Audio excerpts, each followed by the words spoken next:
Honestly, one of my favorite parts is the transitions that we do with the set, because we run through a gamut of locations and scenes encompassing sort of the entirety of the journey. It's a lot of fun using, pretty much 2 stools, a couple cylinders, and pretty much 5 or 6 objects, and turning it into everything that we use throughout the show, and seeing it come alive, and turning each one of those things into a different part of Lewis Clark's and Sacagawea's journey is a lot of fun. My favorite moment in Sacagawea would have to be the moment when she sees her brother Cameahwait for the first time in many, many years since she was kidnapped. And it's just a moment just filled with love and joy and just happiness, being that they haven't seen each other in so long.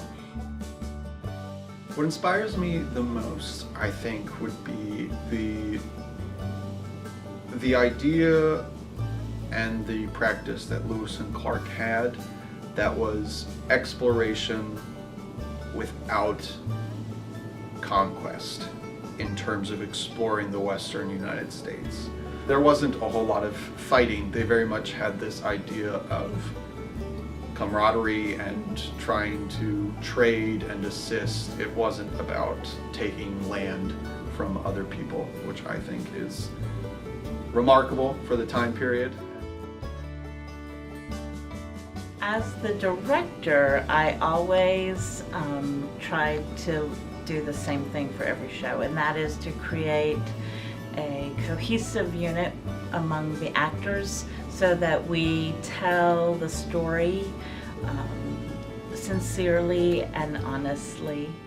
My character Jane, throughout the show, she gains more and more respect for Sacagawea, and I feel like I'm on that same journey the more I find out about her.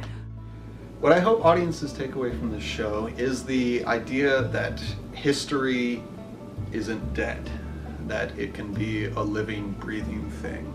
And one of the best things about this show is that that statement comes across through Janie's imagination. She reads about the Lewis and Clark journey, and then she imagines what it would be like if she was Sacagawea, for example. And I think that's something very important, to sort of reawaken our imaginations in terms of placing yourself in other people's shoes in different times in history, because I think we can learn a lot, even if we weren't there. But empathy definitely helps drive our country forward and helps us discover new things all the time. I hope they learn to question history. Things aren't always as they seem, and to appreciate the accomplishments of Sacagawea.